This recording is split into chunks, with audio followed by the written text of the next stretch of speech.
இன்றைக்கி நம்ம பார்க்க போகிற கதை ஒரு குடும்பமே தற்கொலை செய்து கொண்ட கதை.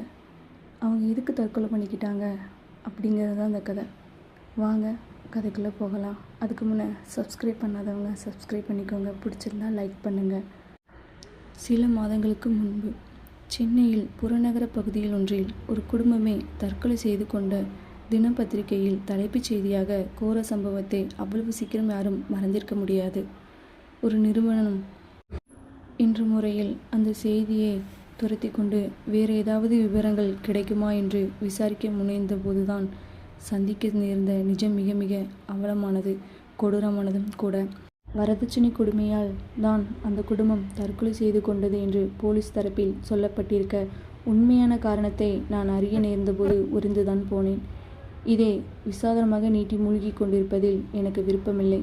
என் பார்வைக்கு வந்த எழுத்து மூலங்களையும் ஒரு தினப்பத்திரிகையில் தலைப்புச் செய்தியையும் செய்தியில் கைது செய்யப்பட்டவனின் நாட்குறிப்புகளையும் ஒருத்தி ஒரு வார பத்திரிகையில் அலுவலகத்திற்கு கடைசி நேரத்தில் எழுதியிருந்த கடிதத்தையும் தொகுத்து அப்படியே வாசகத்தின் பார்வைக்கு வைக்கின்றேன்.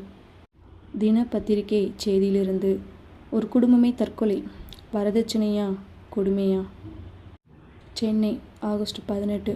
சென்னையை ஒட்டிய புறநகர பகுதியொன்றில் நேற்றைக்கு முன்தினம் ஆகஸ்ட் 16 ஒரு குடும்பமே தற்கொலை செய்து கொண்ட கொடூர சம்பவம் நடந்துள்ளது. பொன்வயல் நகர் என்பது சென்னையிலிருந்து சுமார் 20 கிலோமீட்டர் தொலைவில் உள்ள சிறு நகரம்.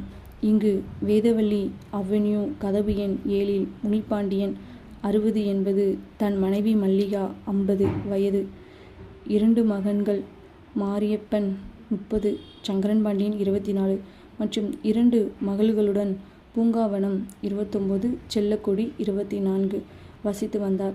அவர் நேற்றைய முந்தைய தினம் குடும்பத்தினருடன் ஒட்டுமொத்தமாக தற்கொலை செய்து கொண்டிருப்பதாக தெரிகிறது. நேற்று நெடுநேரம் வரைக்கும் அவர்களின் வீடு திறக்கப்படாமல் இருக்கவும் வீட்டிற்குள்ளே ஏதோ கெட்டவாடை வேற வருவதையும் உணர்ந்த அக்கம் பக்கம் வீட்டுக்காரர்கள் போலீசுக்கு தகவல் தந்திருக்கிறார்கள்.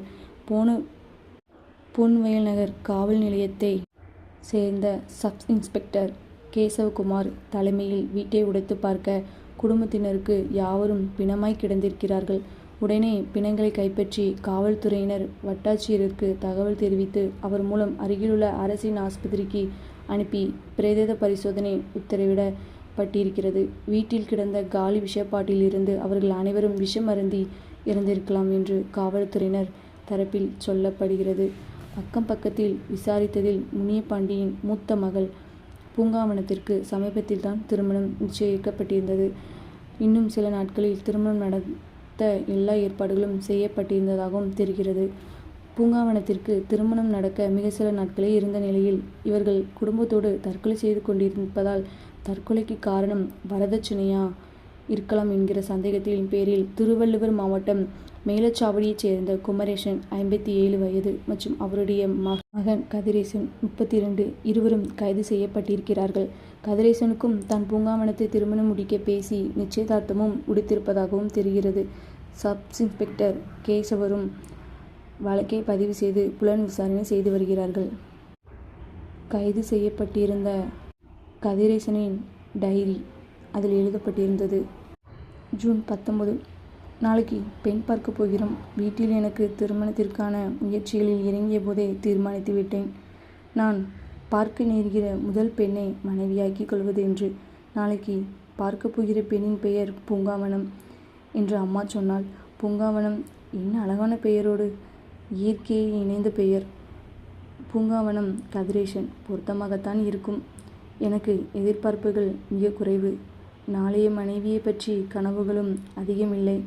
எனக்கு மனைவியாக வரப்போகிறவள் குறைந்தபட்சம் ஒரு பட்டாதாரியாகவோ இருக்க வேண்டும் என்பது மட்டுமே என எதிர்பார்ப்பு. என்னால் தான் அதிகம் படிக்க முடியவில்லை. SSLC முடித்து கையோடு ITயில் சேர்ந்து அப்புறம் அப்பர்டிஸா வேலை என்று குறுகி போய்விட்டேன். ஒரு ஆணின் கல்வி அவனோடு குறுகிவிட ஒரு பெண்ணின் கல்வியோ தலைமுறைகளுக்கு தொடரும் என்பது என் நம்பிக்கை. பூங்காவனம் +2 முடித்ததும் அஞ்சல் மூலம் BA படித்திருக்கிறாளாம் என்கிறது போதும். பூங்காவனம் ஃபோட்டோவில் லட்சணமாக தான் இருக்கிறாள். குடும்பம் நடத்த இந்த அழகு போதும். நான் என்ன என் மனைவியை அழகி போட்டிக்கா அனுப்பப் போகிறேன்? ஜூன் 20. பெண் பார்க்க போன கூட்டத்தில் நானும் அப்பாவும் மட்டும்தான். ஆண்கள் அம்மா, சித்தி, அத்தை, சகோதரிகள் மற்றும் சில உறவு பெண்கள். என்ற ஒரு பெருங்கூட்டத்தோடு நாங்கள் வாடகை வெனில் போய் இறங்கிய போது அவர்கள் இவ்வளவு பெரிய கூட்டத்தை எதிர்பார்த்ததே இல்லை என்பது அவர்களின் முகம் மாறுதலில் தெரிந்தது. எங்களை பார்த்தும் பெண்ணின் அப்பா தன் இளைய மகனை புலங்கடை வழியாக அவசரமாக ஹோட்டலுக்கு அனுப்புவதை நானே பார்த்தேன். பூங்காவனம் ஃபோட்டோவில் இருந்ததை விட நேரில் இன்னும் அழகாக இருந்தாள். கழுத்து சுமக்க முடியாத இரவல் நகைகளுடன் ஒரு பூக்கடையை தலையில் கவிழ்த்து அம்மாவின் பட்டுப்புடவையை மெத்தென்று சுற்றி கொண்டு வந்து தரை பார்த்து கை குவித்து வணங்கிய போது மெல்ல எனக்குள் சிரித்து கொண்டேன். ஸ்டூல் கொண்டு வரட்டுமா? அதில் பட்டுப்படாமல் தலை கவிழ்ந்து உட்கார்ந்திருந்தாள். நானே லேசாய் அவளை பார்த்து நாசுக்காய் வேற பக்கம் திரும்பிவிட்டேன். மறுபடியும் ஒருமுறை அவளை ஆறாமற பார்க்கலாம் என்று ஓரக்கண்ணால் அவள் உட்கார்ந்திருந்த இடத்தை பார்த்தால் அங்கு காற்றும் ஸ்டூலும் மட்டுமே இருந்தன. அவள் போய்விட்டிருந்தாள். நாங்கள் வீட்டிற்கு போய் பையனோட கலந்து பேசிட்டு 2 நாளில் உங்களுக்கு தகவல் சொல்லி அனுப்புகிறோம் என்று அப்பா பெண்ணின் தந்தையிடம் சொல்லி விடைபெற கை குவித்த போது நான் அப்பாவை கை அமர்த்தி தடுத்தேன். நானே குறுக்கிட்டு பெரியவர்களுக்கு மத்தியில் பேசுகிறதுக்கு என்னை மன்னிக்கணும். போய் தகவல் சொல்கிறோம், லெட்டர் போடுறோம்னு மாதிரி பாசாங்கெல்லாம் எனக்கு கொஞ்சமும் உடன்பாடு இல்லை. உங்கள் பொண்ணை உங்கள் குடும்பத்தையும் எங்களுக்கு ரொம்ப பிடிச்சிருக்கு. உங்கள் பொண்ணுக்கு என்னை பிடிச்சிருக்கான்னு கேட்டு சொன்னீங்கன்னா நாம் இன்னைக்கு பேசி முடிச்சிடலாம் என்றேன். அப்பா நெளிந்தார். அம்மாவின் முகம் கடுகடுப்பானது. பெண்ணின் அப்பா, தம்பி வெளிப்படையாக பேசுகிறது ரொம்ப சந்தோஷம். அப்படிதான் இருக்கணும். வெட்டு 1 துண்டு 2ன்னு. தம்பிக்கு பொண்ணை பிடிச்சிருக்கு, சரி, பொண்ணுக்கும் சம்மதம் எல்லாம் கேட்கறது எங்கள் வழக்கம் இல்லை. நாம் மேற்கொண்டு பேசலாம் என்றார். இல்லை, அது தப்பு. அவங்கக்கிட்ட ஒரு வார்த்தை கேட்டுருங்க என்றேன் நான் பிடிவாதமாய். குடும்பமே வீட்டுக்குள் போய் குசுகுசுவென்று பேசினார்கள். கொஞ்ச நேரத்தில் பூங்காவனம் என் எதிரில் வந்து நின்றாள். தலை குவிந்து வெட்கப்பட்டு கொண்டே, உங்களை எனக்கு ரொம்ப பிடிச்சிருக்கு. உங்களை கல்யாணம் பண்ணிக்கிறது எனக்கு பாக்கியம் என்று மிகவும் தடுமாறி பேசிவிட்டு அதே வேகத்தில் வீட்டுக்குள் ஓடிவிட்டாள். எனக்கு மிகவும் சந்தோஷமாக இருந்தது. அப்புறம் நகை சீர் என்று அம்மாவும் பெண்களும் ஒரு வியாபார ரீதியில் பேரம் பேசுவது தொடங்க நான் மீண்டும் குறுக்கிட்டேன். உங்களால் எவ்வளவு முடியுமோ அவ்வளவு பண்ணுங்க, போதும். 4 பேர் மத்தியில் கல்யாணம் நாங்கள் நடத்துகிறோம். பெண்ணின் தந்தை கண் கலங்கி விட்டார். வீட்டிற்கு வந்ததும் அம்மாவும் சித்தியும் ஆசை தீர திட்டி தீர்த்தார்கள். நான் கல்யாணத்திற்கு ரொம்பவும் அலைவதாகவும் அதனால்தான் அவசரப்படுகிறேன் என்று பெண் வீட்டில் நம்மை இலகுவாராக நினைத்து விடுவார்கள் என்று ஆத்திரப்பட்டார்கள். அப்பாதான் நான் நடந்து கொண்டதில் பெரிய தவறு ஒன்றுமில்லை என்று ஆறுதலாக பேசி அம்மாவையும் சித்தியும் அதட்டி சமாதானப்படுத்தினார்கள். ஜூலை 10. இன்றைக்கு எனக்கும் பூங்காவனத்திற்கும் திருமணம் நிச்சயதார்த்தம். அவள்தான் என் மனைவி என்று உறுதி செய்யப்பட்ட நாள். பாண்டி பஜாரில் ரங்கநாத தெரு வரை ஒவ்வொரு ஜவுளி கடையாக ஏறி இறங்கி நானே தேர்வு செய்திருந்த பட்டுப்புடவையை உடுத்தி கொண்டு நாணத்துடன் பலசர டம்ளரை அவள் என்னிடத்தில் தந்தபோது மருதாணி பூசிய அவளின் மல்லிகை விரல்கள் மெல்லிதாய் கிள்ளி ஆசை வந்தது. அப்புறம் தப்பாக நினைத்து கொள்வாளோ என்று அச்சத்தில் விரல் தொடாமலே டம்ளரை வாங்கி கொண்டேன். பூங்காவனத்துடன் தனியாக பேச வேண்டுமென்று ஏற்கனவே அவளுடைய தம்பி சங்கரபாண்டியனிடம் சொல்லி வைத்திருந்ததால் அதன்படி அவர்களின் வீட்டின் பூஜை அறையில் என்னை தனியாக சந்திக்க வந்தாள்.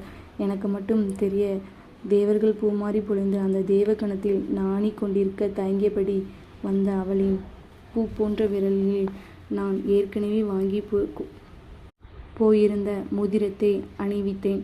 அப்படியே முகத்தை பொத்தி கொண்டு அழத் தொடங்கிவிட்டாள். ஐயோ, என்ன ஆச்சு? ஏன் அழுகிற என்று நான் பதற எனக்கு சந்தோஷத்தில் வெளிப்படுத்த தெரியலை. நீங்கள் இவ்வளவு நல்லவங்களாக இருப்பீங்கன்னு நான் கொஞ்சமும் எதிர்பார்க்கலைங்க என்றாள். அப்புறம் 2 பேருக்கும் நீண்ட மௌனம். நான் போகட்டுமா என்று அவள் கேட்க எனக்கும் எதுவும் பேச தோன்றாமல் சரி என்று தலையசைத்தேன். அவள் போன பின்புதான் அவளை அப்படியே இழுத்து அணைத்து ஒரு முத்தம் கொடுத்திருக்கலாமோ என்று யோசித்தேன். அவ்வளவு தைரியத்திற்கு நான் எங்கே போவது? ஆகஸ்ட் 5. இன்று என் தேவதைக்கு பிறந்த நாள். அம்பத்தூர் தொழிற்பேட்டையில் அவள் வேலை பார்த்து எலக்ட்ரானிக் கம்பெனியில் விசாரித்து அங்கே போய் அவளை வரவழைத்து கொண்டு போன பூச்செண்டை நீட்டி பிறந்தநாள் வாழ்த்துக்கள் என்று சொன்னதும் ஆச்சரியத்தில் சந்தோஷத்திலும் திணறினாள். கொஞ்ச நேரம் எதுவும் பேசவில்லை. அப்புறம் தான் நன்றி என்று வாய் மலர்ந்தாள். உங்கள் பிறந்தநாள் பார்ட்டி எதுவும் கிடையாதா? அவளை எங்காவது அழைத்து போய் கொஞ்ச நேரம் பேசி கொண்டிருக்கலாமே என்கிற ஆவலில் கேட்டேன். எல்லாத்தையும் குறித்து வச்சுக்கோங்க, கல்யாணத்துக்கு அப்புறம் ஒவ்வொன்றா கணக்கு தீர்க்கிறேன். ஆஃபீஸுக்கு போவதிலே ஆர்வம் காட்டினாள். அவளிடம் ஏதோ சோகம் இலை போடியதாக தோன்றியது. என்னவென்று கேட்க நினைத்த அவளுடைய அந்தரங்கத்தில் அத்துமீறி நுழைவதாய் வருத்தப்படுவாளோ என்கிற பயத்தில் எதுவும் கேட்கவில்லை. உங்களையே சுற்றி சுற்றி வரேனே, தப்பாக நினச்சிக்காதீங்க. எனக்கு காதலிக்க பிடிக்கும். ஆனால் வாய்க்கலை. அதான் உங்களை கொஞ்ச நாள் காதலிச்சுட்டு அப்புறம் கல்யாணம் பண்ணிக்கலான்னு நினைக்கிறேன் என்று வழிந்தேன். ரொம்ப சந்தோஷம் என்று மெல்லிதாய் புன்னகைத்து விட்டு அலுவலகத்திற்குள் போய்விட்டாள். உனக்குள் என்ன பிரச்சனை பெண்ணே? என்னிடம் பகிர்ந்து கொள்ளக்கூடாதா? என்னை இன்னும் அந்நியனாக தான் நினைக்கிறாயா? நமக்குள் ரகசியங்கள் வேண்டாமே. முதலிரவில் இதை பற்றி பேச வேண்டும். ஆகஸ்ட் 17. தலையில் இடிதான் இறங்கிவிட்டது. சில போலீஸ்காரர்கள் பிடிவாதத்துடன் வீட்டிற்கு வந்து என்னை அப்பாவையும் கைது செய்து கொண்டு சென்றார்கள். பூங்காவனமும் அவளின் குடும்பத்தினர்களும் தற்கொலை செய்து கொண்டார்களாம். நாங்கள் அதிகம் வரதட்சணை கேட்டு கொடுமைப்படுத்தியதாகவும் போதிய பணத்தை புரட்ட முடியாததால் எங்களுக்கு நிச்சய திருமணம் நின்று போய் அவமானப்பட நேருமோ என்று தான் அவசர தற்கொலை செய்து கொண்டார்கள் என்று போலீஸ் சொன்னது. எங்களுக்கும் எதுவும் புரியவில்லை. அவர்கள் செய்து செத்துப்போனது நெஞ்சே அறுக்கும் சோகம் என்றால் அதற்கு இவர்கள் சொல்லும் காரணம் இதென்ன கொடுமை? இதிலிருந்து எப்படி தப்பிக்கப் போகிறோம்? பெண்ணுரிமை இயக்கத்தில் பிரதிநிதிகள் என்று தங்களை சொல்லிக்கொண்டு சில பெண்கள் வீட்டின் முன் நின்று கோஷங்கள், குற்றங்களும், போராட்டங்களும் தெருவே வேடிக்கை பார்க்க நானும் அப்பாவும் போலீஸ் நிலையத்திற்கு இழுத்துச் செல்லப்பட்டோம். அதுக்கப்புறம் பூங்காவனம் ஒரு வார பத்திரிகை நிறுவனத்திற்கு கடிதம் ஒன்று எழுதி அனுப்பியிருந்தார்கள். அதை பற்றி நாம் 2வது பாகத்தில் பார்க்கலாம். மறக்காமல் சப்ஸ்கிரைப் பண்ணுங்கள். பிடிச்சிருந்தால் லைக் பண்ணுங்கள்.